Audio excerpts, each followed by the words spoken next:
welcome everyone to the Focus TV's another week. We're happy to be here. A lot has happened since the last time we spoke. We're going to get through everything in just a minute.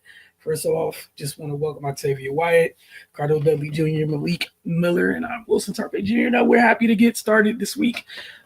Kick things off. I'm a fill-in for Ray with the Washington Wizards. For those of you that have been following us along on, on Twitter and on YouTube and whatnot, as far as Wizards Outlook goes, we appreciate you guys. Been some late nights throughout this trip that's kind of started on the East Coast, went up north, and then moved out west. That said, let's get straight to it, though. With the Wizards. All right. Look, man, they started a 7-game road trip. They split games with the Raptors and the Pistons, having played each team twice at their respective stops. The win against the Pistons was followed by a very exciting finish against Denver, where we saw Jordan Poole hit a 35-foot game winner. Leading up to that game winner, though, we saw every member of Washington's rookie class really leave a big imprint across that game. Sarr made the headlines with I think it was 34-point performance, but Keyshawn was huge. I think 2 of his 3 triples came late in that game.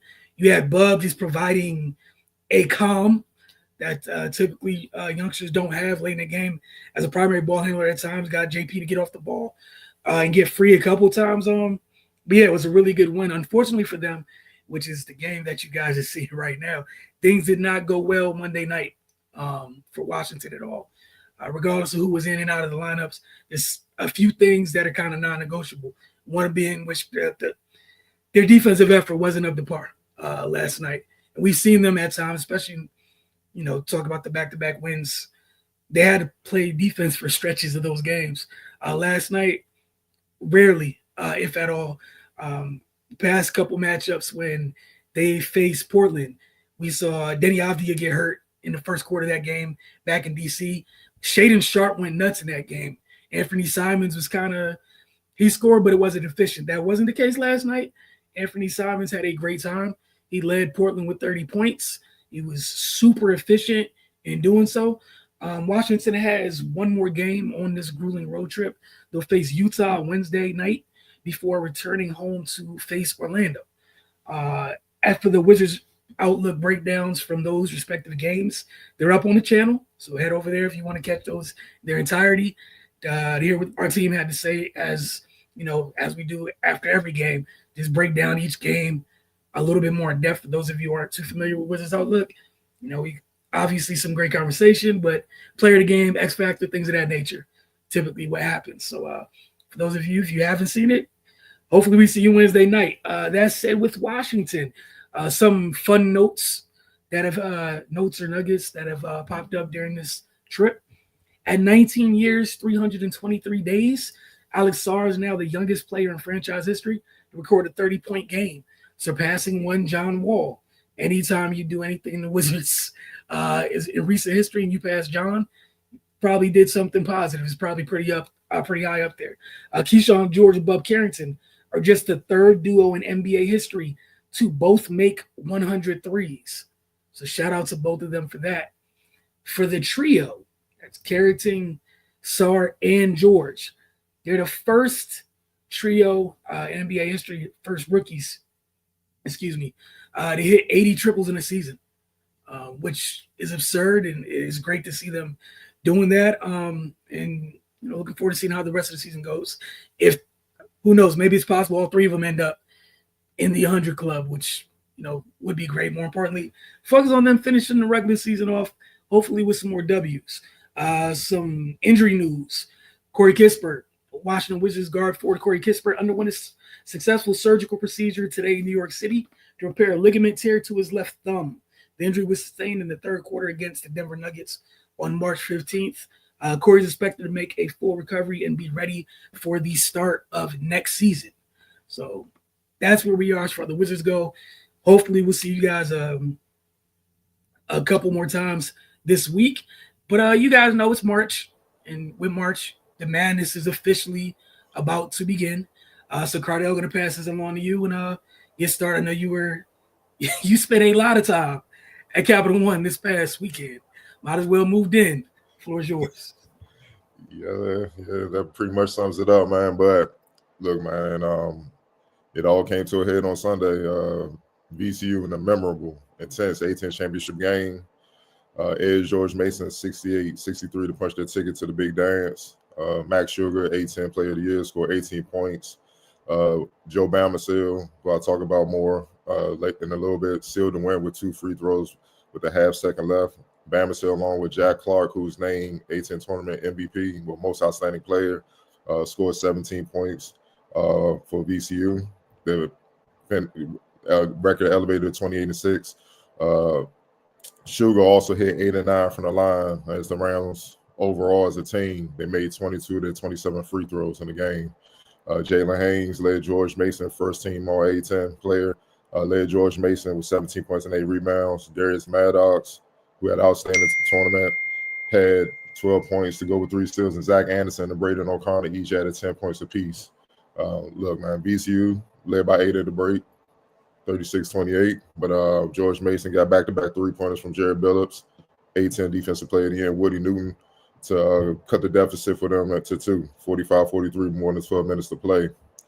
Sugar then, right on time, as he always does, Sugar answered with the 3 and hit a pair of free throws before finding Jack Clark for another 3 to push VCU lead back up to 10, 53-43. Darius Maddox hit a 3 with 2:27 left to bring the Patriots within 1 at 59-58.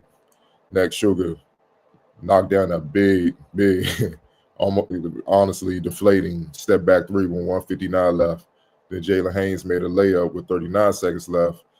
They got George Mason within 3. George Mason had another chance to tie the game. They got to stop. With about I believe about 9 seconds left, Jalen Hayes dribbled the ball up the court, got inside, saw Zach Anderson spotting up, passed on the ball. The shot literally went in and out. 3-pointer to tie with 4 seconds left. And then Woody Newton was forced to foul Bamasil with a half second left. And like I said, Bamasil went to the line and made the 2 free throws to close the deal. Look, hell of a game. Both VCU and George Mason fan base represented. I believe it's the second most attended A-10 championship game in history. It was an exciting game, man. I loved it. It was a kind of NCAA tournament type feel in Capital One. It was very good, man. George Mason, I know they're kicking themselves because they had their chances to win. They really did. But I had to go back and look. They missed 20 layups in the game, 20 layups, 11 in the first half, 9 in the second half. If they made just a quarter of the layups they missed, they would have won the game by 5.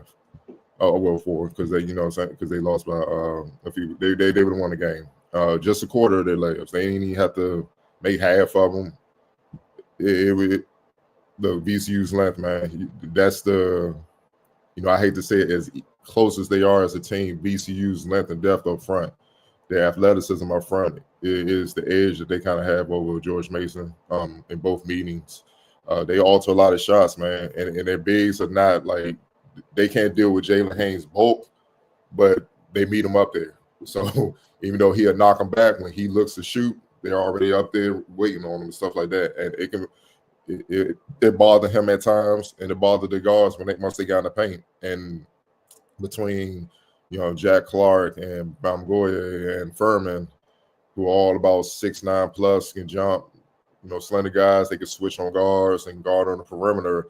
It's just tough. And they're active on the perimeter as well. They're not even easy to get past on that end. And even if you do get the step, they are still behind you, looking to come behind the shot, block you or whatnot. So, they altered a lot of shots and forced a lot of misses that George Mason normally would have made against other teams. And that's just the difference, man. It's hard to overcome missing 20 layups in the game. It's just, especially in that type of atmosphere with everything on the line like that, it's just tough to overcome. Naturally, VCU, they received an at-large bid as an 11 seed in the NCAA tournament. They would face 6 seed BYU Thursday at 4:05. George Mason will host Sanford in the first round of NIT Wednesday at 7 p.m. Also, staying in the A-10 with another local program, George Washington. They accept an invitation to participate in the new NCAA postseason tournament, The Crown, which will be held in Las Vegas March 31st to April 6th. The Revolutionaries will face Boise State March 31st at 5:30 p.m.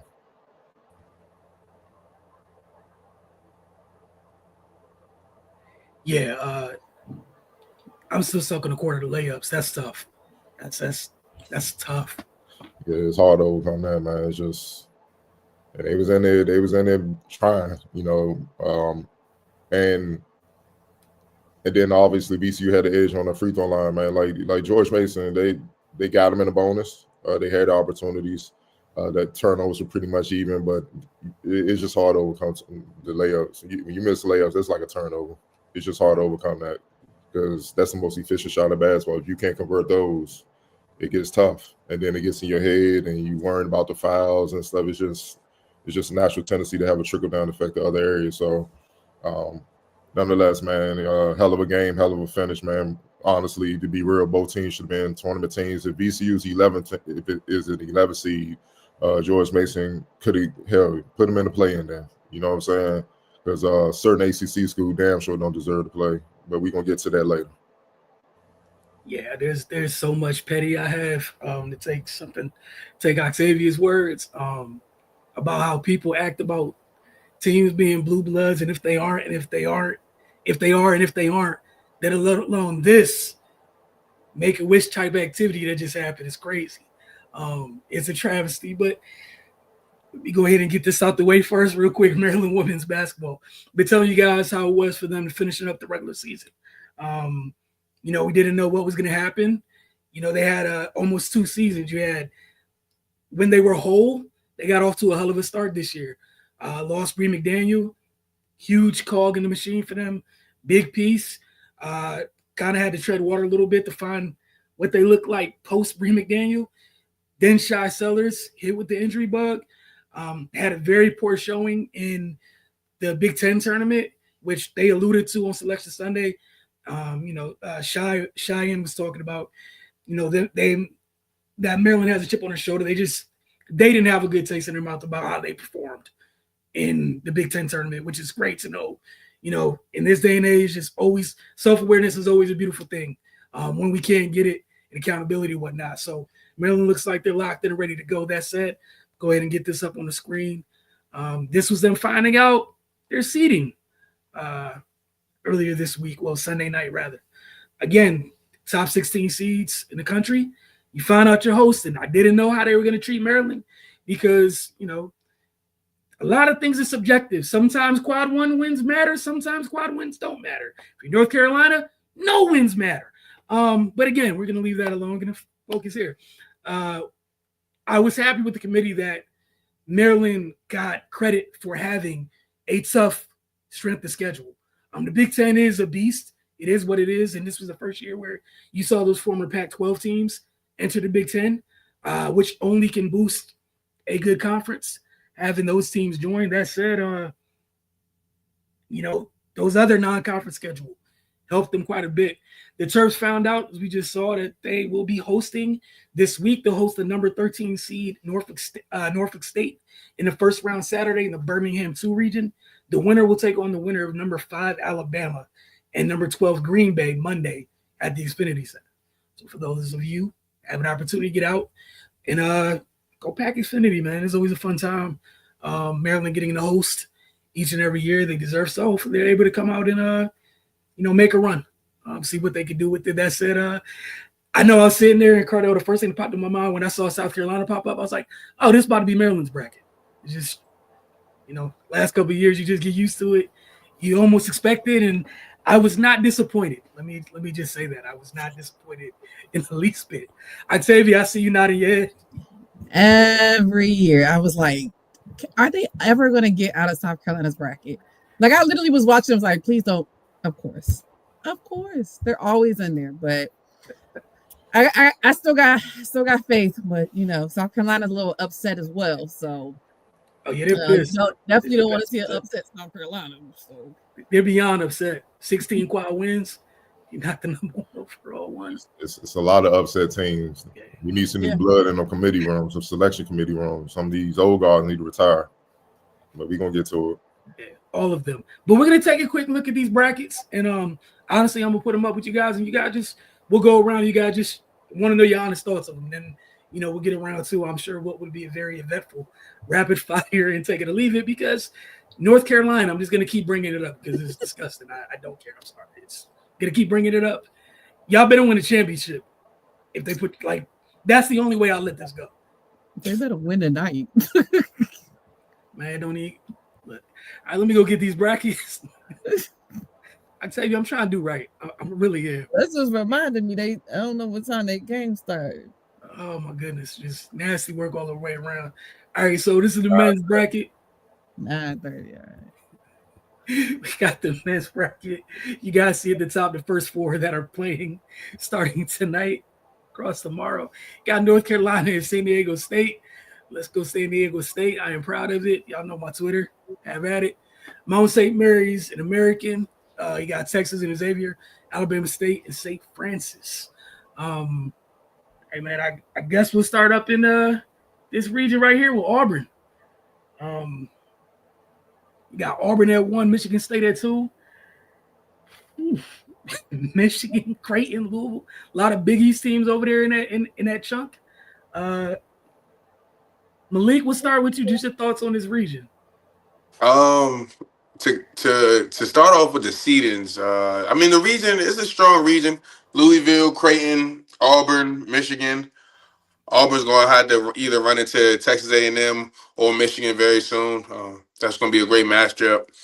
You got Michigan and Marquette. They're probably going to see each other in round 2. That's going to be a great matchup. I like Auburn. I like Auburn in this region. If somebody takes them down, it might be Michigan. It might be that Michigan, Texas A&M. But I like Alabama to play Michigan State to get out of this region. All right, Octavia. Your thoughts? I had to make sure I wasn't on mute. No, I agree. It to me, like, Auburn's been playing well all year, pretty much. It's really their bracket to lose, to be fair. But like you said, Michigan State can also, how well they've been playing as well. So they can also, kind of come up through there. But I expect Auburn to come out of this bracket. But it's definitely a strong bracket. There are definitely going to be some good games brewing in this side. Yeah, definitely going to be interesting. Cardell? Yeah, obviously Auburn is the favorite. They've been honestly smacking everybody. And they're the most consistent team and probably the strongest conference in college basketball history. 14 out of 16 teams made the tournament. That's insane, but it is well deserved. Listen, shout out to the commissioner of SEC. He got on board. He understood what the NIL deal was about early, and he opened the floodgate for players. Hey, all the programs can go do what they do, and a lot of the talent flooded there, and you just see the results, man. And if you match with the coaching and stuff like that, that's what you have. And their dominance has pretty much forced a lot of other conferences, especially mid and low majors, where if y'all don't get with the program, it's gonna be bad. Like y'all not gonna. I mean, y'all gonna need players to be able to compete, even if y'all get to the tournament, man. So, but with that said, yeah, I mean Auburn may be the favorite, but it's a couple teams that I'm looking at that, can kind of, they might be able to pull off the upset. One being obviously Michigan State. I'm also looking at that Louisville Creighton matchup. Those two teams are dangerous.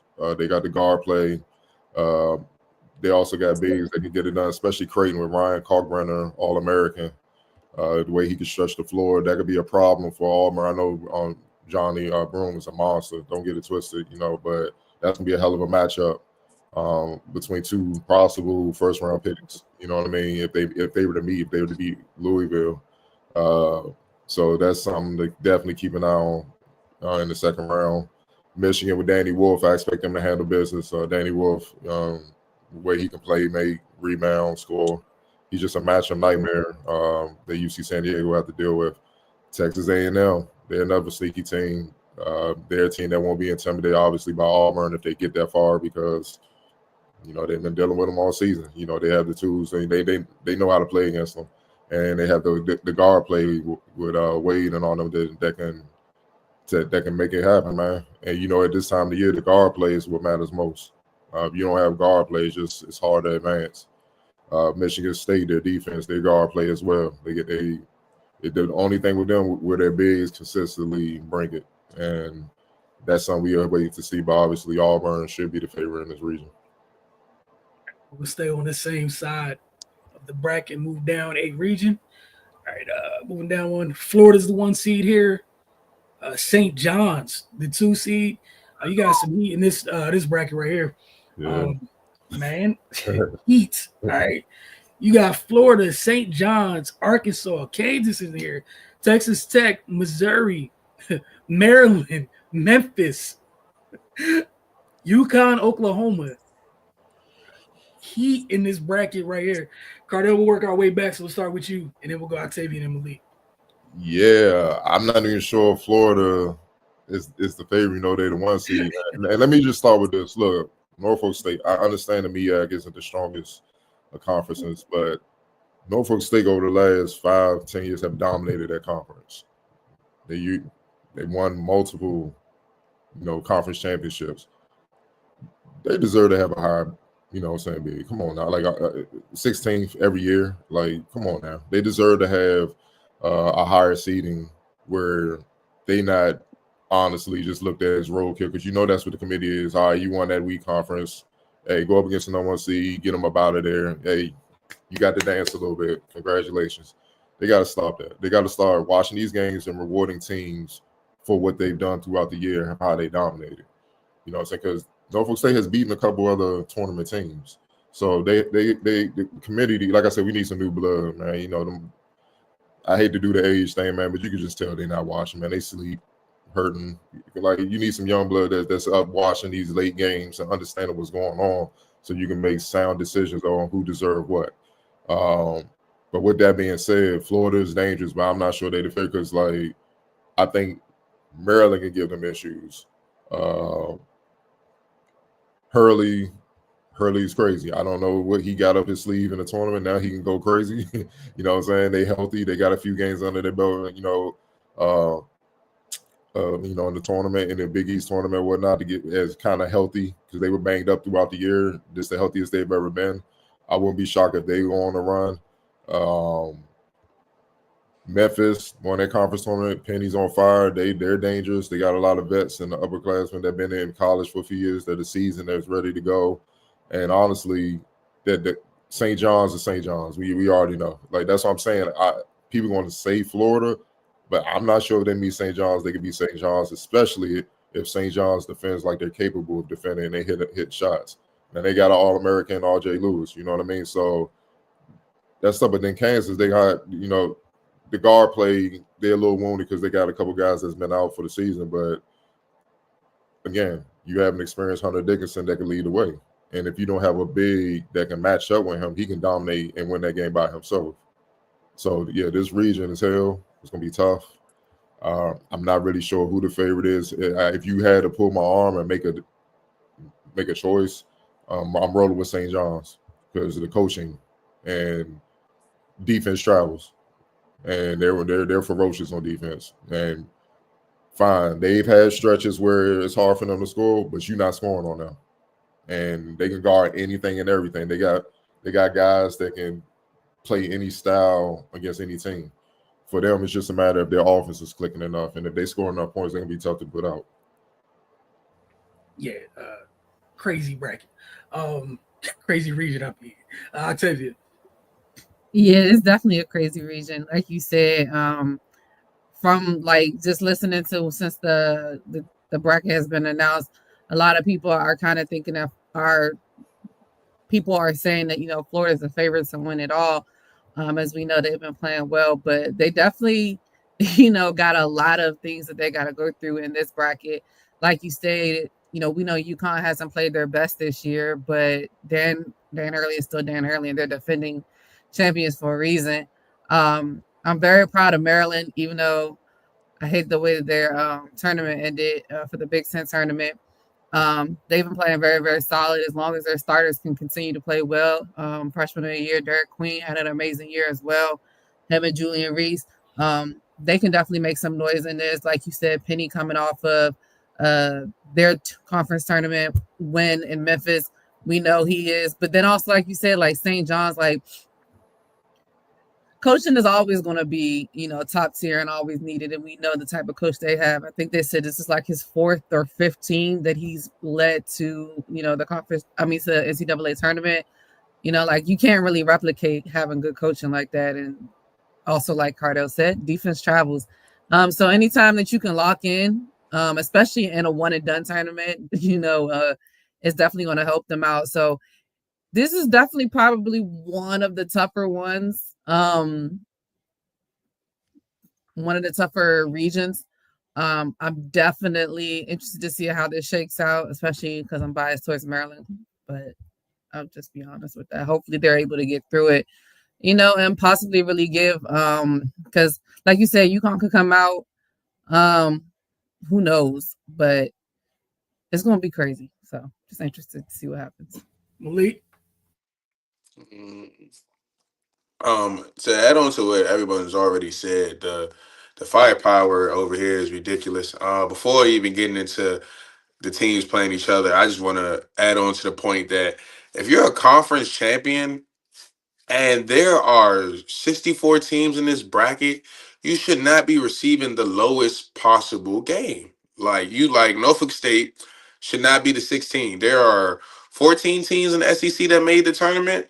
14 out of 16 or something 14. A conference champion shouldn't have to go on the road and play top 1, top 2, arguably every year the number 1 team in the nation in the first round of the tournament. That's just like putting them in for charity, just putting them in because they've won the conference, and at that point it's not giving them a fair chance. It's not. No one is the tournament. Everyone's got to play everyone. If you're the best, you're gonna have to beat the best. But at the same time, this 16th seed is specifically this 15th/16th seed is specifically held for HBCUs annually. The last HBCU to beat a second seed or a first seed was in 2012. Norfolk State beat Missouri in the first round, 86-84. Before that, it was for 2012 was 2001. Hampton beat Iowa State, and that was the 15th versus the second seed, 58-57. So even at these, Kyle O'Quinn.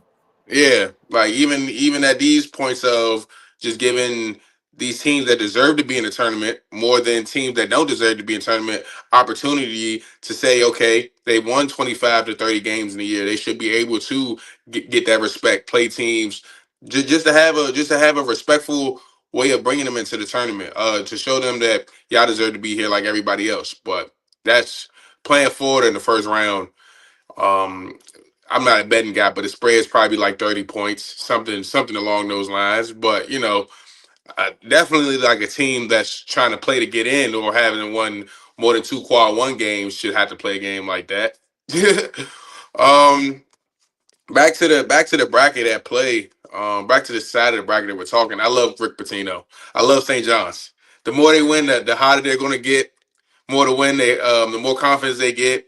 He's a swaggy coach. If you see how he talks to the guys, if you see how they respond to him, defense travels, energy travels, courage travels. They have the courage to go beat anybody else. The further along the schedule goes into this bracket, they got Omaha first. Then you either go play Kansas or Arkansas. From that point, you get the fuel to go beat on Texas Tech or probably Missouri. And then you see a good Florida or Maryland team or that side of the bracket in a neutral game, both on the road. So at that point, you've got 3 games under your belt. You know you can win. You just winning to your conference of your own to win games. St. John's back-to-back years they won 20 plus games. They didn't. This is the Rick Pitino effect. I like Rick Pitino in this part of the bracket. But I also do like what Maryland's got going on. They're a little short. Not more so a little short. Well, as you can see from when they play Michigan, they don't have the vertical height to compete with the more so bigger teams that's going to grab all the boards and do those type of things. But they make way. Derek Queen, Julius Reese, they make way. So, if they got to see Florida soon. They got to see the Colorado State or Memphis. I like them to beat somebody that people don't think is supposed to happen. If they can take out Florida, then give me the Terps. Give me the Terps to see St. John's in that last game. But I definitely like Rick Pitino and his team. Yeah, that bracket is crazy. And you probably pissed off two crazy coaches feeling some. Those are the type of people that find a reason to be extra amped up for any reason. Because I'm sure Rick Pitino's not going to say it, but pretty much Rick Pitino will be like, you disrespect the hell out of us. We should have been one seed. That's what he's going to say right off top. And Danny's nuts anyways. Like Cardell, you already said it. He's crazy just because he's probably in there telling them nobody in the world respects them as two-time champs because of the AC, because he's nuts. But again, those Hurleys, man. Again, the Hurleys. Like you said, I look at Florida, and I'm not going to lie, I feel bad for Florida. If Florida comes out of here, Florida, you deserved it because you went through hell to get out this part of the bracket. But you got coaches been in the deepest of waters that you got to deal with getting out of this. Go ahead, Cardell. And the last thing about Maryland, to me, the key is it is Derek Queen. I ain't even talking about the offense. Teams are going to attack his defense. He's going to have to really guard. And in this bracket, it's a lot of bigs that will exploit if he's not willing to bring the energy on that end. And that's the thing. The guards, I think, already they experienced Gillespie and on the boys, Rodney Rice on the boys. They ready to go. Reese is Reese. He do the dirty work. You know, as long as he giving you close to a double game, playing outside defense, they're fine. Queen is the X factor. You know what I mean? We know what he can do offensively, but defensively, them bigs, they're gonna try to try to take him in the deep waters a lot. You know what I'm saying? You know, like they meet up with St. John's. The big. I just had his name. The center they had like 33 in the Big East. Semis and 30. Like he's an undersized big, but he's skilled. But he a rough rider. He tough. Like he willing to bang, and he got the experience on Queen being a freshman. That's something that's different. And with like a team like St. John's, it's just not him. You have to deal with the guards digging down on time and stuff like that. Now Queen can pass. He's always been a great passer, going all the way back when I first seen him in middle school or whatnot. But the defensive man, he gonna have to really get stops. And if he's able to hold up on that end, then Maryland, they definitely got a shot. We talk about Edgy 04? Yes. Yeah. Yes. That he's a matchup nightmare. Like that's the reason why they're Big East champs. No one in the league outside of probably, I mean, Villanova had Eric Dixon who had outstanding year, but he can't guard him. Kalkbrenner out of Creighton, stretch big. He's 7 feet. He's good. But they can't deal with his speed and athleticism and stuff like that. He's a special breed. You know what I mean? Being whatever 6'8", 6'7", 6'9" in that range, and being able to bang, but get on the perimeter and literally guard point guards like Big East All-American, All-Conference, All-American point guards, and get stops. And Pitino let him go. You see what I'm saying? That's a luxury to have as a coach, man. When you ain't got to help, man, and that's the difference. But on offense, he's crafty. He can get his as well, man. And guards are great at being able to set him up where he's effective. And then if you don't keep a body on him, he's gonna eat you up on the offensive board. So, yeah, man, that bracket gonna be hell. Like, yeah, you're right. Whoever come out of that, you earned it. Only thing about that is you gonna have enough energy. You gonna have enough energy to keep going, man. Because you're gonna have to earn it. It's gonna be tough in that bracket. You gonna get a T-shirt that said "I survived the bracket," and on the back it's gonna say "at what cost." Because what do you have left after it? All right, let's get to the other two sides of this things. Then move to the women's bracket. We'll start down here with Houston. Is the 1 seed. You got Houston is the 1. Tennessee the 2. UCLA in here as well. Kentucky. You got the winner of Texas Xavier for that 11 seed. Illinois 6 seed. Clemson. McNeese is in here. High Point. Gonzaga. Georgia. Malik, we'll start with you. Who you like coming out of this region? Coming out of this region, Tennessee, Houston, those are my top front runners right now in this region. We got a Kentucky team that they got some guys. I like Illinois. I like how Illinois plays defense. I like how they get spurts in their game. I don't think they can have enough to take down Kentucky, but I think they have enough to get out the first round, depending on their matchup between the Xavier and the Texas game.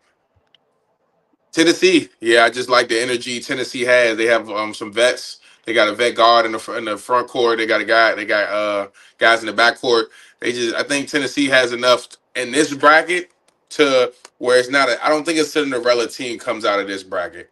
I mean, out of this region. I think a Cinderella team comes out of one of the other regions. So yeah, this region, unless the Cinderella team is like a 8th ranked Gonzaga, I don't think Troy gets it done. I don't think High Point gets through. But I definitely think an SEC team goes down in that first game. So high alert from Purdue. Purdue might go home, or high alert. Gonzaga's a 9th seed. I mean, they play Georgia's a 9th seed. They play 8th ranked Gonzaga. So I definitely think SEC team goes home early. But for this part of the bracket, this region, give me Tennessee beating Houston in a good over game. Whatever the points is at, probably over on the points there. I'd say who you like coming out of this region. Yeah, I think you named some good people. I mean, obviously Houston's the 1 seed in here, and Houston's played well all year as well. I'll agree that it's not that thick of a bracket region. You know, like you said, like Wofford, High Point, like a lot of them probably won't get through. I do think it will come down to the 1-2 seed in this one.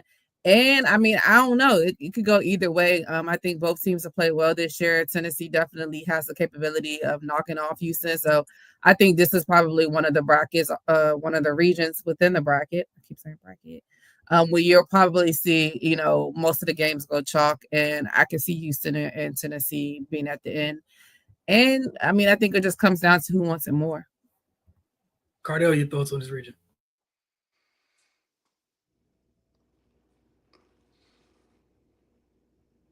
You muted. Definitely looking like a Houston, Tennessee type of battle. You know, if they play up to par, they should be able to handle business. I know Kentucky is the X factor. But for me, I think the favorite in the field is Tennessee. Their guard play is ridiculous, man. Again, that SEC.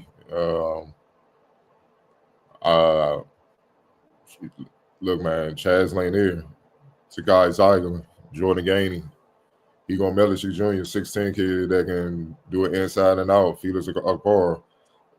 They're tough, man. You know, and again, guard play, controlling the game. Very few better in the country than Zakai.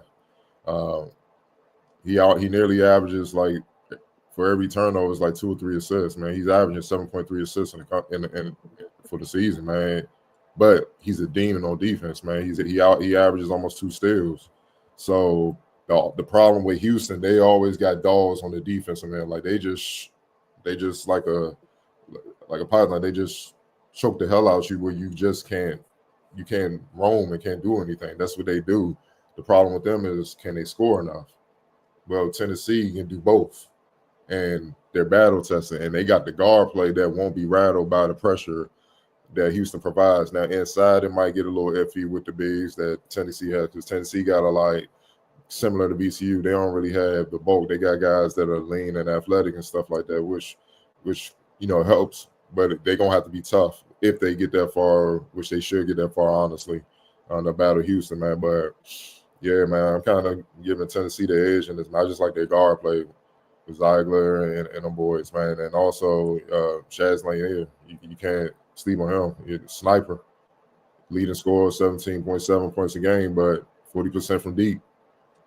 And with Zeigler running the show where he can just make guys better, he's going to maximize what his team has. So they're going to score. For them, it's just being tough up front. So if they meet up with Houston, that's going to be my seed, man, because it's, yeah, man, it's just a matter, can Houston score enough? But we're going to see. We're going to see real quick. All right, last but not least, on the men's side, Carter, we'll stick with you and work our way back. The last bracket we got, Duke is the 1 seed. Bama's the 2. St. Mary's and Vandy, 7 and 10. The 7-10 matchup. Wisconsin, Montana, the 3-14 matchup. BYU, VCU, 6-11 matchup. Arizona and Akron, 4-13. The 5-12 matchup is Oregon and Liberty. Last but not least, that 8-9 matchup, Mississippi State and Baylor.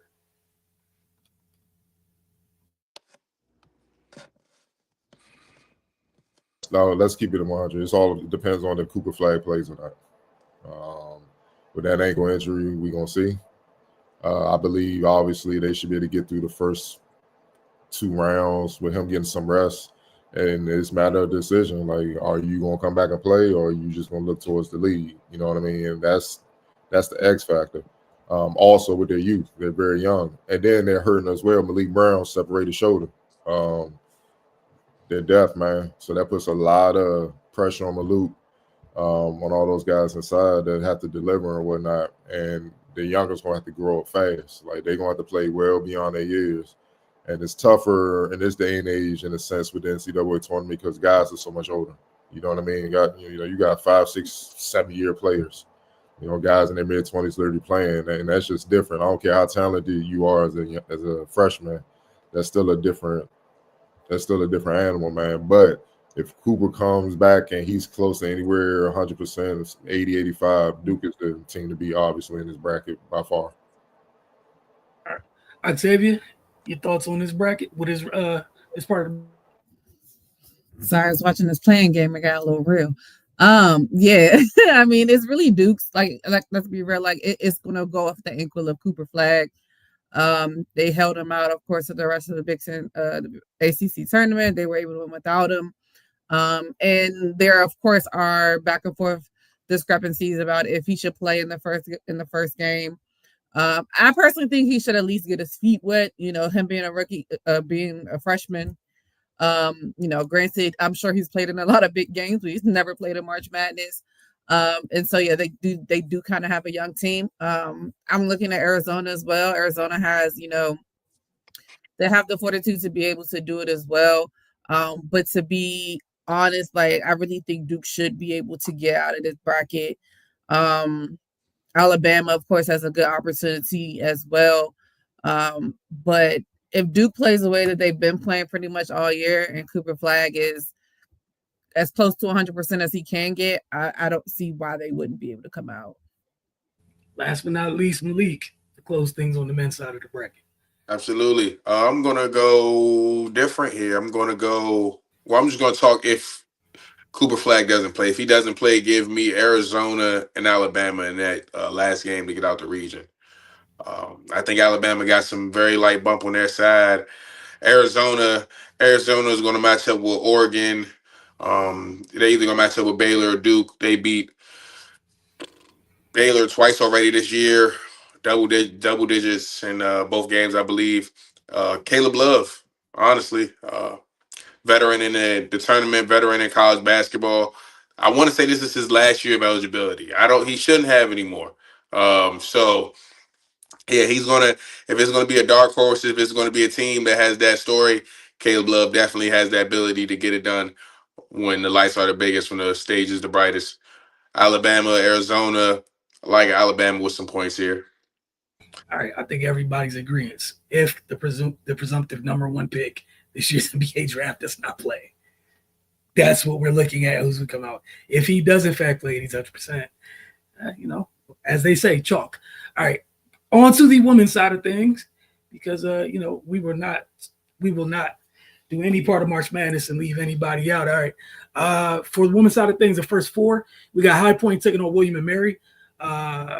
UC San Diego taking on Southern U, Columbia taking on Washington, then Iowa State taking on Princeton. But we're going to start in the Spokane region. We're going to start in Spokane 1. Malik, we'll start with you and then work our way back through, all right?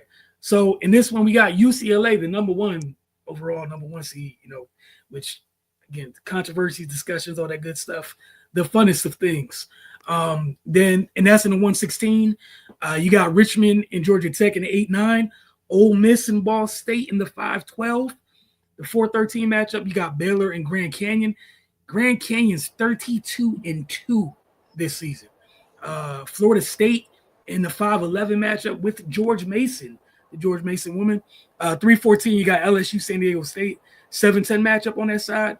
You got Michigan State and Harvard. And then NC State takes on Vermont in the 2-15 matchup. Who do you like coming out of there? I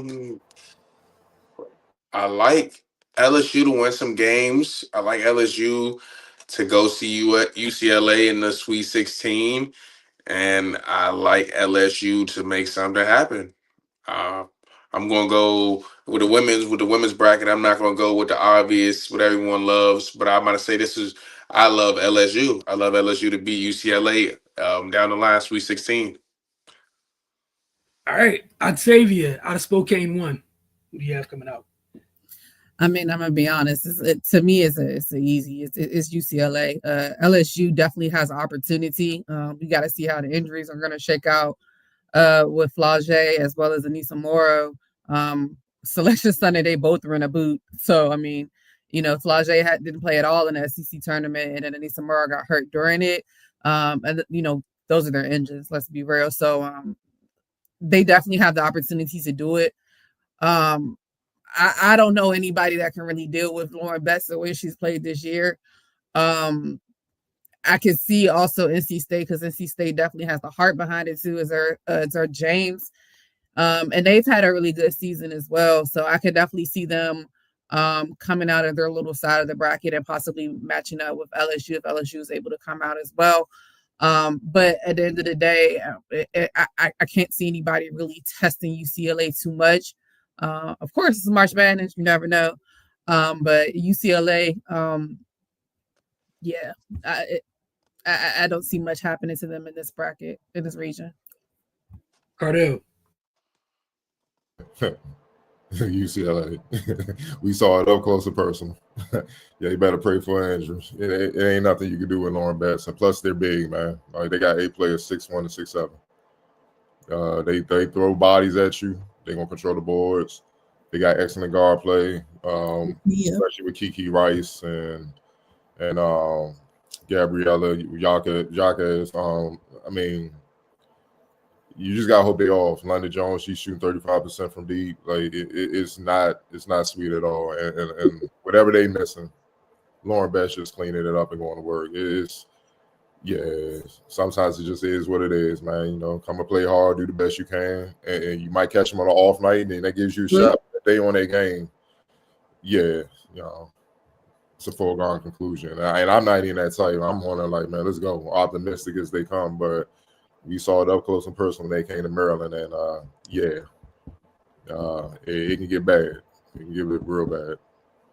Yeah, I ain't even messing with that Lauren Betts. All I got to say is that every once, it's not often, we go watch a game or see something, and you just be like, oh, Shaq position, oh, Shaq position, oh, Shaq position. Yeah, that's all I leave watching Lauren Betts was damn.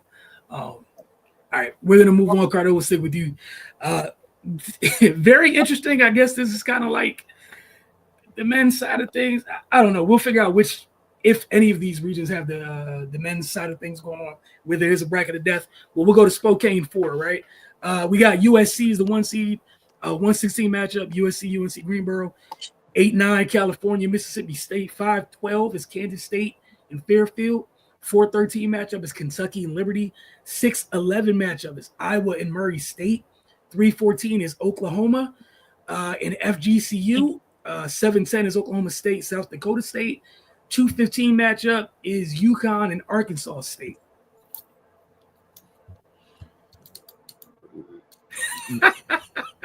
Yeah. USC should be, they got the edge because they got one player that, Juju, they got the one player that can just win the game by herself. If she goes off, when they locked in, they can handle business. But this is a tricky bracket. I'm not even gonna front. It really is. Iowa's still there. I know they don't have Caitlin, but they have experience. They still have a lot of good guards and an outstanding forward. UConn's the question mark, is which UConn team we gonna see? Are we gonna see the one that's been up and down the last few years, or we gonna see them like kind of reach the levels of hype that they had when Paige and AZ and all them came on campus?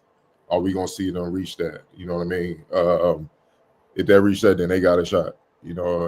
But that's why it's tricky, because you just don't know which UConn team you're gonna see. And I know USC gonna be ready to go. We saw them. Obviously, they came here. They're pretty loaded as well. and it's not just believe me, they got a lot more than just Juju. So to me, they're the favorite, obviously, being the number one seed, being on the West Coast as well. I know their fans gonna travel, make it a home arena for them, but I can't really see anybody threatening them. They might stay with them for a half, but I think USC by far, should be able to come out this bracket. Unless AZ and Page look like AZ and Page, that with the hype that they came in with, like they look like themselves, when they were looking like the first 2 picks in the WNBA draft when they first came on campus. Octavia. I mean, yeah, it's definitely should be USC. They definitely another one of those teams that got a chip on their shoulder when it comes down to these number 1 seeds in this tournament. Who's the number 1 overall, 2nd and 3rd, and USC probably feeling like they're the 4th best one or whatever you want to call it, and being in the bracket with Connecticut. I believe they played Connecticut this year. Yeah, they played Connecticut this year, so. That's definitely, it could be good back on either side. I also think you don't want to completely sleep on Kentucky. Georgia Amore had a great year as well, coming out, leaving Virginia Tech and going to Kentucky. But it should be USC. It's Juju, but Page and AZ. The last couple of games that I've seen them play, they've played a lot better. AZ's been shooting the ball very, very well. So they definitely have the fortitude to kind of stay with them. Paige, granted, she's had a lot of injuries. She does have a lot of experience. And then their freshman, Sarah Strong, she had a strong freshman year as well. So you can't leave them out. You can't ever count them out, to be completely fair, but USC should be easily, they should be able to take this away. And then shout out to UNCG Greensboro. They was my sister's school when I was in college, and one of my close friends went to UNCG Greensboro, and I think this is the first time they've ever been in the tournament. So good luck to them. I hate that it has to be USC, but I don't think there should be too much of a uproar in this one as well. Like USC and Juju and Kiki, Erfin, and all of them should be good to go. All right, Malik, your thoughts on Spokane forward? I definitely agree. USC, Kiki, the rest of the team that comes with them, Juju, she averaging 24.5 points. It's USC's bracket, it's USC's region, it's theirs to lose. They got to see UConn down the line. It's going to be a dark horse in this on the women's side too. So I can definitely say today, in fact, I'm going to call it now. So in a few weeks, if it happens, it's going to be, and I said it, UConn is going to beat USC to get out of this region. They're going to beat them to get out. They're going to put it together. They're going to put it together in the Elite Eight, and they're going to beat them to get out of this region. Ball's just not going to go in the basket that day for Juju, and they're going to beat them to get out of the region. All right. Carter, I'm kind of aligned with where you are. It's a matter of since they've been in school together, since they hit campus, I don't think they've both made it through a year together perfectly fine health-wise. So, it's if we live in a perfect world where health wasn't an issue, cool, but we don't. And I think that the only thing for USC is you got some people who haven't been here, but big-time players, man, they shouldn't have the issue in this one. Going to Birmingham, too, though. This one, South Carolina, and upset South Carolina, pissed off South Carolina. Is the one in this bracket. 116 matchup is they're taking on Tennessee Tech. The 8-9 matchup here is Utah, Indiana. You got Alabama, Green Bay in the 5-12, Maryland, Norfolk State in the 4-13, as we discussed earlier. West Virginia takes on the winner of Columbia and Washington. That's the 5-11 matchup. The 3-14 is in North Carolina, Oregon State. 7-10 is Vanderbilt in Oregon. And then last but not least, 2-15 matchup is Duke and Lehigh. Cardell, you called it out about Duke very early in the season when it came to take on Maryland. You talked about what they could look like later in the year. A 2 seed that was well deserved by them. Go ahead, kick this one off. Yeah, you can see it. You can see it then. They weren't ready at that point. Maryland was fully healthy. They had experienced lot of upperclassmen and all that, and they kind of just the physicality got to their youngins because they rely on a lot of freshmen and they're led by basically sophomores, but they rely on a lot of freshmen to play a lot of minutes. But you could see it looked like Maryland was about to blow them out, and they fought back and made it a game. And I'm like, yeah, they're gonna be dangerous. And this was early in the season, so it's like by the time the tournament comes, ACC tournament comes or whatnot, I said they're gonna be dangerous because they're not gonna be in awe anymore. They're gonna understand I can play with these ladies, and then they're gonna be able to play with these ladies if that makes sense. And that's why they're the ACC champions. You know what I mean? So they're dangerous, but they haven't experienced NCAA tournament basketball yet. You know, that's a different animal as well. So, but I do give them a puncher's chance, so to speak, man, because they're super talented. And Kara Lawson, already one of the best coaches in the country. For them, it's really nothing else they're lacking other than experience. They have the talent, they have size, they have the coaching. It's just the experience that's not up to par, and experience is something you just can't get until you go through it. So we're gonna see how much they mature and all that. But they could be one of those special freshmen, sophomore-led teams that, you know what, like what you saw with the Fab Five, what you saw with the the great UConn teams, that Stewie and all them that won 4 in a row, and Tarazi and Superb when they came in, they just ready to go. So it could be something like that too. They have the potential to be something like that. We definitely want to see. So I give them a puncher's chance for sure. Maryland, if Bree was there, I would for one, if Bree was there all year, they wouldn't be a 4 seed. They'd be higher. But that's a tough one because she's kind of the she's very similar to Cheyenne, as far as how they impact both ends. I don't like calling ladies dogs, but you know what I mean, super tough. And by far to me, she's the best athlete on the team. So not having her hurts a lot. They're gonna need their bigs to step up big time. Their bigs gonna have to deliver. That's the issue with Maryland. Like their bigs don't come to play.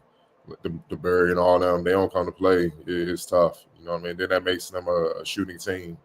And it's just tough in the tournament to sustain shooting at a high clip throughout the tournament. So, it's a lot of pressure on their bigs to have to deliver. But look, we just gonna keep it 100. Dawn, she's pissed. She's pissed. Team pissed. Yeah. Outside Maryland, Duke, those only 2 teams I can see challenging South Carolina, like giving them a run, but they're motivated. What we talked about off wax. It seems like for all Dawn has accomplished, she's still not being talked about like they would some fair skin complexion coaches would be at this time that have accomplished the same things. And I'm just keeping it 100. And just putting them where they at, Birmingham and all that. It's just. Yeah, she's pissed, and you saw the comments, the post game, and that's all they needed. Now they're gonna be motivated to really, really show, like, this our world. The rest of y'all just living in it. So they got to be the favorite, but I do give Duke and Maryland a puncher's chance to, come out of this bracket. Xavier. Ditto. I mean, like, I really don't got much else to say. Like, Maryland. Again, I'll be honest, at times I'm biased, but them missing Bree is going to be really, really tough. Shy is going to do everything she can.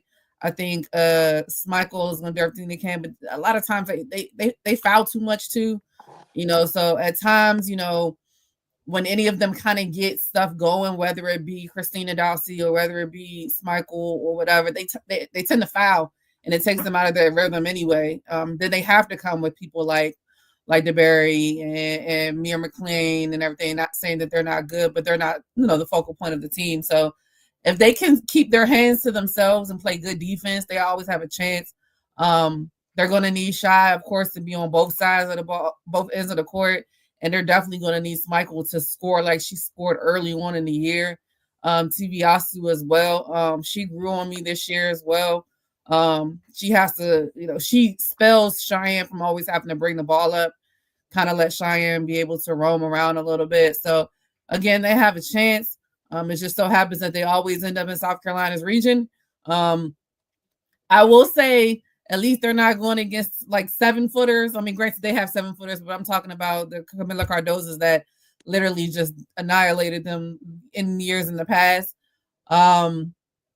Agree as well with Duke, but it's South Carolina. Like they got too much firepower. They got a chip on their shoulder. Not saying that they needed one, but now that they have one, it's only going to make it even that worse for anybody that is in that region. So yeah, I don't really see too much outside of those couple of teams. Maybe no, I'm not even gonna say that. Yeah, it's gonna be South Carolina. Malik. Yeah, short. It's no new words. If I say no new pages in this bracket, in this region is simply South Carolina's. I might say they're gonna beat everybody up in this one. Yeah, my only little 2 cents. I'm right along with everybody. Like I said, Duke and Maryland with the puncher's chances. This time of year, sometimes all you need is that. But for both Duke and Maryland, there's so many things they have to do right to give them the puncher's chance. Like it's not equal footing. You show up as a puncher's chance. These are the boxes I have to check in order for me to have a puncher's chance. And Cardo, you talked about the loss of Breeze. One of the things where, again, no matter we talk about the men's and women's side, we talk about guard play and how important it is. That was like 1B is guard play for them. It's huge this time of year. And it was an experienced guard that you trusted to, again, for Maryland, things they got to take care of, to even worry about advancing, taking care of the ball, rebounding, and it's his overall health. Need Cheyenne to be as healthy as possible. Sailor Poffenberger suffered an injury around the Big Ten tournament. They need to be as healthy as possible. Like what they have, they need in its best, most healthy form. But we'll see what happens again. South Carolina, these committees got to stop doing stuff where you just piss off people who have great success in tournaments, man. Like again, like if I was Florida, do you know the nasty note I would have wrote the committee on the men's side? You put me in here with these 2 lunatics? What? For what? But all right, on to this last final bracket before we wrap things up with rapid fire or take it or leave it. We got Birmingham 3. This is Texas is the 1 seed here. Texas taking on the winner of High Point, William & Mary. Illinois, Creighton. Shout out to Creighton with both the men's and women's teams in the tournament. Tennessee, South Florida is the 5-12 matchup. 4-13 is Iowa State, Montana State. Michigan taking on the winner of Iowa State and Princeton in the 6-11 matchup. Notre Dame is a 3 seed taking on SFA in the 3-14 matchup. And then we got Louisville, Nebraska, 7-10. Last but not least, TCU got TCU and FDU in the 2-15 matchup. Malik, we'll start with you in this bracket to close things out. TCU. I like TCU. I like how they play basketball this year. I think just the games that they have upcoming and the part of the bracket that they're in, that puts them in good position to be successful and good position to go into the Sweet 16 on the March 28th weekend and to sneak some games in when they need them. All right, Octavia, who you like out of this region? This might be my favorite region so far because I feel like this one will give us the most parity. Texas is a great team. You know, they played really well all year. They beat South Carolina, and they beat a lot of good quality teams this year, which is why they deserve the number 1 seed that they got. But Notre Dame, we're talking about people who got chips on their shoulder. You know, they probably thought they would early on in the year end up being a 1 seed and to drop all the way from a 1 to a 3. I'm sure Hannah Hidalgo and Olivia Miles ain't really feeling that, as well as Neil Ivy. I look for them to be able to make some noise in this one as well. We know TCU and Haley Van Lith is her comeback year. She's been having a great year as well. So that definitely they have some opportunities as well. And then don't sleep on Ohio State. Cody McMahon is a monster. Like that's like you don't want to see her coming down the lane at times. So I think this one, and then Tennessee as well. So like I think this one is where we're gonna have the most parity. I mean, we saw what Michigan did to Maryland in the Big Ten tournament as well. So I mean, I think this one gives you a lot more opportunities to possibly see some upsets. If I had to really say who comes out of it, I'm gonna go Notre Dame. I think Notre Dame is, probably really, really pissed off And we know they have the the firepower, Sonia Citron as well. Like, so if I had to go and try to do like a little bit of an upset, I would go Notre Dame. But you know, Madison Booker is she's really good too. So I think this is probably gonna be my favorite region to watch. Cardell. Yeah, to me, it's a 3-team race in that bracket. Texas, TCU, and Notre Dame by far. Texas, the thing with them, they're the biggest team out of those three that you know you could favor. Yeah. You know, Madison Booker, that front line, Madison Booker and Taylor Jones, man. That's a Taylor Jones 6'4", Madison Booker 6'1". You know, like that's a hell of a front court to have to deal with, man. And then Madison Booker, while she's a beast in the post, she can step out. She's shooting 43% from deep, man. Like that's hard to deal with, man. And then you're looking at Taylor Jones is more of a traditional base. She do her damage inside the paint, more on the defensive end. She's averaging nearly 2 blocks. So you're not getting nothing easy. You know what I mean? But then again, TCU, they're the smallest of the pack. So they kill you with a bunch of guard play. They just gonna wear you down, pressure defense, up tempo. That might play a factor with the bigs, you know, staying fresh and being able to be on point to dominate. But then Notre Dame got a mix of both. You know what I mean? And they got the most dangerous player in that bracket, and one of them, most dangerous players in the whole tournament, Hannah Hidalgo, man. Like she's been insane, man. Like 24, 5, and 3, averaging 3.7 steals, 46% from the free throw line, 86 from the line, 40% from deep. Then you got Olivia Miles adding 40% from deep, 49% from the field, averaging 16, 5, and 5. She averaging 1.5 steals. Like, come on, man. Like, it's not a game, dog. They got a hell of a balanced attack where, yeah, like you gotta match up with the front court and the back court, and then they have depth coming off the bench with this you got to deal with. So, and they got a battery in their back, man. We the 3rd seed for real. All right, all right. Like, it's the committee obviously wanted violence. Like they just want a bunch of angry babies going at people. It's gonna be fireworks, man. So yeah, this one. This one is mean. This is kind of similar to the men's bracket with St. John's and all them. This is the one. It's the women's version of that. So, yeah. If you want to force me to make a pick, Hannah, my girl, man. I can't go against Hannah, man. That's she cold. I love me some Hannah, man. You know, and the sad and the crazy part is she had this game in 8th grade. That's the, like she been doing this since 8th grade.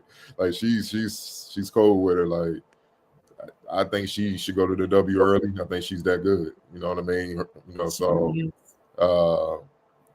yeah, if Notre Dame bigs, they up to par. It should be their bracket. They should be going to the Final Four. Yeah, I expect straight violence on the women's side of all levels of activity. Straight violence. Absolutely. Shows. And again, Florida. I hope you're the only number 1 seed on either side. I feel bad for that. You ain't deserve that. That said, Cardell, what we got? Rapid fire to take it or leave it. Where we going? We're going to start on take it or leave it, then we're going to do one with rapid fire. We're going to get up out of here. North Carolina, you know we got to talk about North Carolina. North Carolina went just 1-12 quadrant 1 games. Stacked up some wins late in the final month of the season.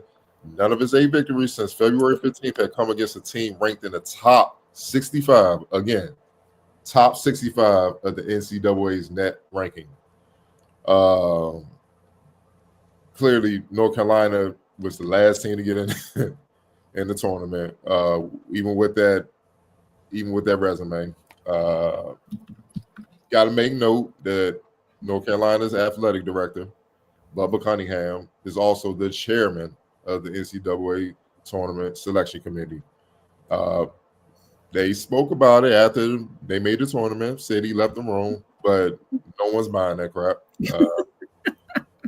What difference does it make for you to leave the room when you having conversations for weeks about who's getting in and stuff like that? These people really think we're just stupid these days. It's alarming, man. But with that being said, take it or leave it. North Carolina in the tournament, man. I'm gonna get straight to it, man. Octavia, take it or leave it, man. Leave it, because I mean, honestly, this is like the first time in a long time I feel like everybody in like sports media like all agreed on something. Like I feel like it's like the first time like there wasn't like any hot takes. Nobody was like, no, I can see like everybody was like, nah. Like every single person that I heard was like, what? Like, so I mean, I'm completely leaving it. Like, I feel like there's no words to say. I think it all speaks for itself. We talk about the blue bloods. We know why they're here. It makes for better TV in their eyes. Of UNC not being in the tournament is just something that I guess they just could not fathom. It sucks, for the teams that do deserve to be in here. I mean, goodness gracious, they got West Virginia's governor or whoever he is out here talking about he about to start suing people out here. It's just crazy. But yeah, it's an easy leave it. Like it just doesn't make any sense. I think they said they only had like 2 quality wins this year. One of them was UCLA, and somebody else, and they've been getting drugged all year. As you guys know, I went to school in North Carolina, so I have a lot of friends who are involved in this Duke UNC rival. UNC has been down bad all year when it comes down to the rivalries of North Carolina. So yeah, I don't know how they can justify this with all of the things that we've seen. It's just bad. Malik, take it or leave it. North Carolina in the tournament. You got to leave it. 1-12 in quad 1 games. The other quadrant games they played nearly perfect records. Quad 2 8-0, quad 3 7-1, quad 4 6-0. But even still, these teams they're playing, none of these quad 2, 3, or 4 teams are going to go far into the tournament. None of them are going to do anything that shows that beating them is a team that deserves to be in the bracket. They've beaten Notre Dame, they've beaten Wake Forest, they've beaten Syracuse, Pitt, guys in their conference. They haven't beaten quality teams outside of their conference. Lost to Kansas, lost to Auburn, lost to Michigan State, Alabama, Florida, UCLA, Louisville, Wake Forest, Pitt, Duke. So you're splitting the series with people. You're not really getting. Yeah, it's just we know why they got in. So that's like when the kid in school, his mother's the principal or his family owns the business or something. They're going to get it regardless. But hopefully they win tonight. If nobody else seen, Alabama State just won the 16th seed on a Hail Mary pass, full court nearly, to win that game with 0.2 seconds left. So March Madness has begun. If North Carolina makes a run, if they make a great run, if they make well, at this point, the expectation for them is to win. Even though they don't have the team, but the expectation, because y'all got to win now. If they wouldn't have made the tournament this year, there probably would have been a record stating first time in X amount of years North Carolina hasn't been in the tournament. And it was just everything's about ticket sales now. Everything's about selling the dollar. So they couldn't leave North Carolina out. But they definitely need to be at home. Wilson. They could have, but that's nasty. They got 1 win over a ranked team. And then the 1 win they got, you could automatically take it away. They lost to a team that was ranked lower than the team they beat later on. Like, to me, you got 0 wins over a ranked team. It's just nasty work. Because if you take away the prestigious Tar Heel, we laugh at this resume. It's just right? Just being honest, if I showed you their record and didn't tell you who it was, I'd be like, that is not a tournament team. I'm looking at their schedule with their logo. This is not a tournament team. 13 losses, that's disgusting. And yeah, the only thing that's going to like make me ever be quiet or stop talking about this is the title. Like, y'all better put them in there and they win the title. If they go in, they lose to San Diego State tonight, I'm going to be unruly. But you go. Sir, unruly. Because this is nonsense. It's literally somebody was like, man, I got a little power to put my school in. Or I wasn't in the room. But you've been talking with these people all year. They in your phone. Y'all hate. Like, come on, man.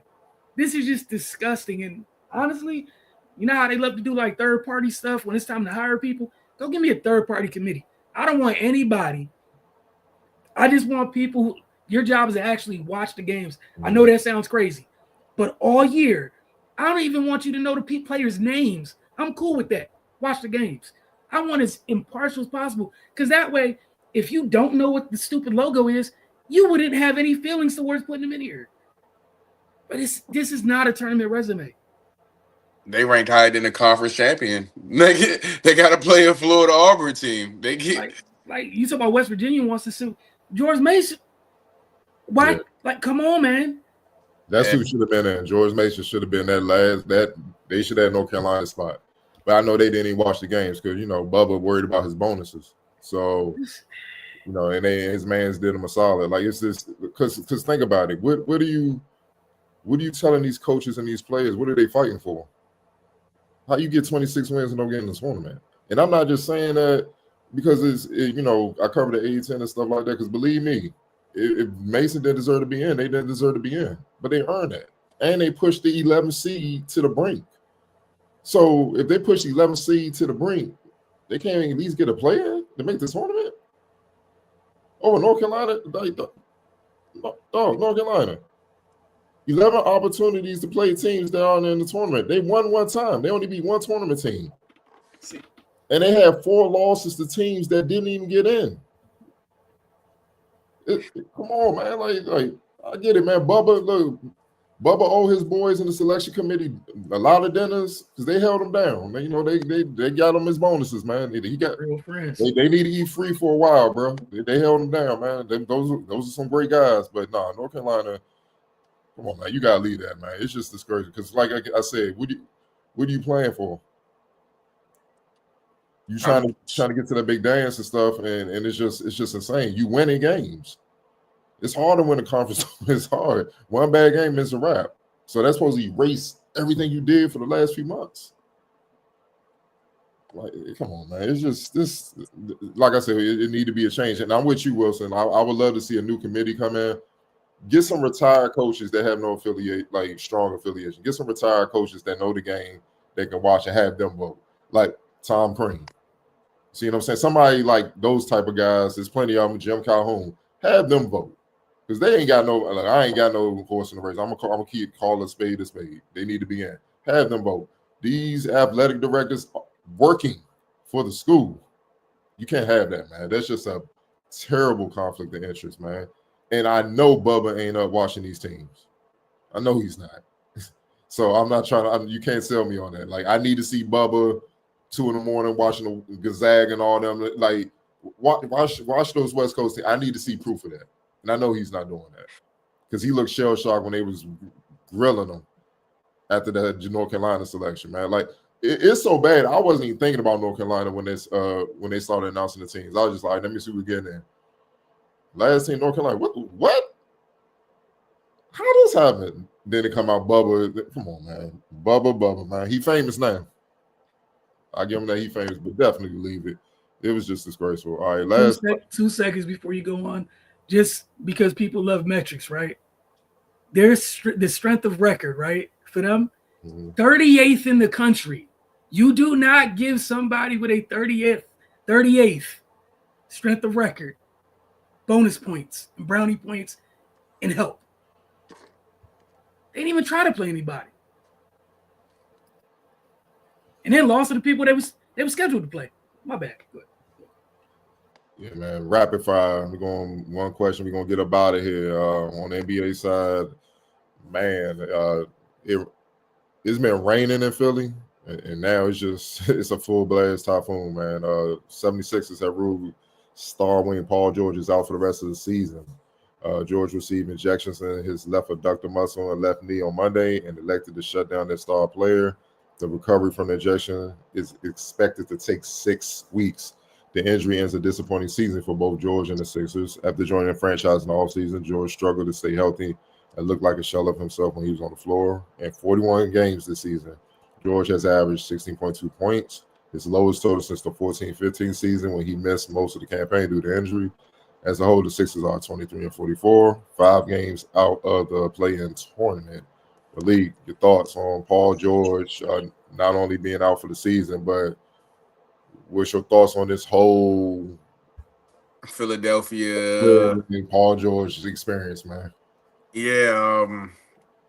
I mean, when it's raining, it's pouring in Philadelphia. At this point, it's going. Is it the players? Is it a thing? A Washington Commander situation where it's the ownership, and they just won't ever be at peace till it's different ownership, or do they have to move the team, or are they someone's there that doesn't need to be there anymore?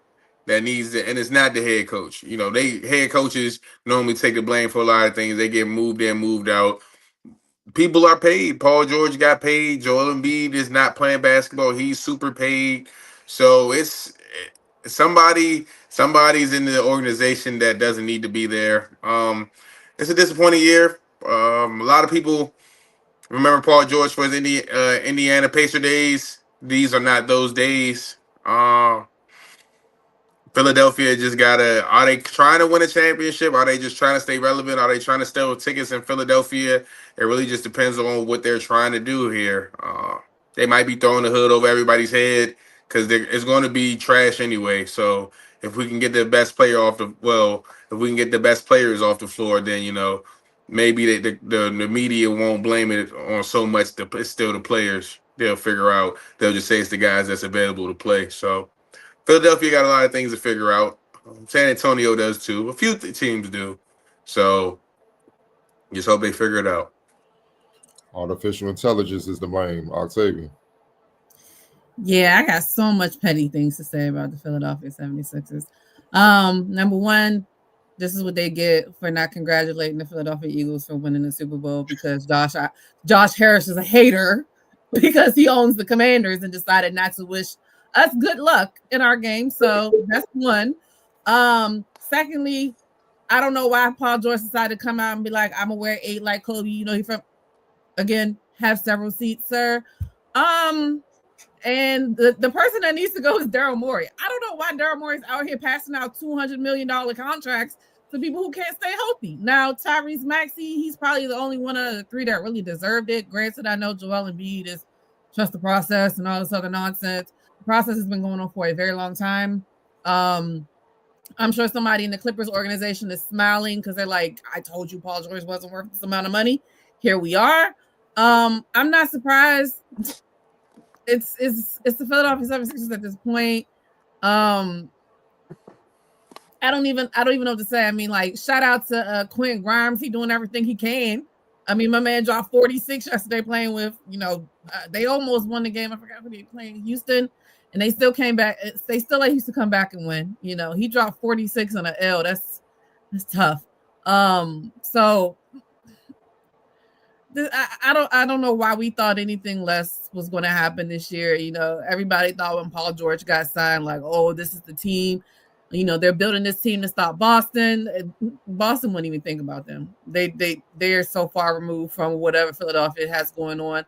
So I'm just glad I'm only a Philadelphia Eagles fan and not a Philadelphia Sixers fan because they are trash. Listen. Yeah, tell Daryl Morey and the AI to leave the building, man. Josh, I know you've been busy with the Commanders. Slide back over there and get that ship righted, man. Get him out of there. It happened in Houston. People let it rock. He's done it in Philadelphia. At some point, it's a trend or it's just his track record. You gave him carte blanche to go in and do whatever he wanted in terms of remaking a team or whatever. This is where he has you. Hit the big red button. It is what it is. Like, you went through several different, not regime changes, but several different iterations of the Sixers before he was hired. And then look at what's happened since he was hired. Man got promoted while y'all not winning. We seen the Celtics draft. We seen the Celtics get old, get new people, get younger people, watch the younger people grow, and y'all are still like wherever you're still not where you're supposed to be.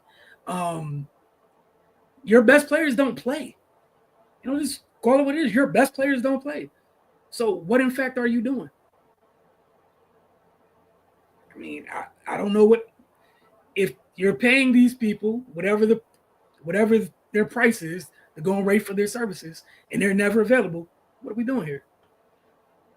And the person in charge of handing out these contracts is the architect of the team is. Man came over here, y'all had a young, talented center or what have you, and he tried to remake the Rockets. Where are we right now? So you're going to end up, it's going to be this time in history, going to look and be like, well, during this window, these are the talent, this is the talent that they accumulated in the draft, and this is what they've done with it. You got to cut bait. Like, stomp on the button, pour some coffee on the console, let the whole thing go up in flames. But this should be it. This experiment does not need to continue any further. Yeah, I'm gonna be brief. Blow it up, build around Tyrese Maxey moving forward. It's the only hope you really have. I love what Quentin Grimes is doing too. Move him into the starting two and keep him moving. Like him and Maxey, your backcourt of the future, and just build around that, build around the draft. But the problem is, you know what Daryl Morey is, the father of analytics. The analytics stuff, it has a place, but clearly, as we have seen with so many teams and over the last few years, it's not the end-all be-all. The good old eye test, knowing what you're looking at, matters. When I saw yesterday about the AI comment, I'm just, come on, man. Now, in a basketball-rich city like Philadelphia, now I know you've really lost that fan base. Because if they read that, no, I'm not going to no more games. I'm not even going to acknowledge I'm a Sixers fan. I'm a closet Sixers fan. You don't need to know until further notice. That's how it's going to be. Like, I will be on that because it's embarrassing, bro. You're going to a computer. You're employed to figure out decisions to these problems, man, solutions to these problems, and you're not doing that. You're relying on the computer. Hell, I can go and chat GPT and find out a solution, man. What should I do? We all can do that. I need your job. So it's just these owners, message to these owners, get some real basketball people up in here. That's just honest. That's what you need. You need qualified people within the game that have put in work in the game, have had success in the game, that know what they're looking at to make sound decisions, to build up your roster, build up your franchise, man. Because right now it's just epic. Like Paul George is 35. He's going on 36. His body's breaking down. No disrespect to Paul George. I just tell, like I say, to me, he's always been a tease since Indiana. He lost that hunger. And a lot of young players, like, man, he's my favorite player. What do we complain about this generation being? They look the part. Rarely are they the part. And that's what you've seen from Paul George over last year. He looked the part at times, but he's rarely the part because the part is every game. Every time you step between lines, they're delivering. Like SGA, he's the part. You see what I'm saying? Like when Embiid is healthy, he's the part. Problem is he's not healthy. That's the difference. And he's a tease. Tease gets you fired. Tease keep your franchise, average 500. Some seasons you do good, other seasons you do bad. You just tread on water. But then eventually people lose jobs. And you gave him around 200 M's for a 35-year-old whose body was already breaking down in LA to come here and to just play 41 games. He got to get injections and shut it down, and you really expect him to come back better? It's just it's just an unfortunate situation, man. They should have just let Elton Brand run that thing. I think they'd be in better position. I feel like when they undercut Elton Brand, it went down here ever since, man. So they got a lot of work to do because I can't imagine what's going on in Philly with that fan base looking at that, especially with the Eagles rocking and stuff like that. They probably just, I don't even acknowledge basketball season. I'm waiting for the Eagles to start back up this fall. It's the only cover they got. It's just connect the thing between when the Eagles have activities because there's no basketball reasons to lock in. And I could be so much better on another level, but we're going to leave that alone. We appreciate you guys tuning in. We'll see you guys next week. Same time as always. Wizards Outlook, folks, we'll see you several more times this week as usual. Y'all have a good one.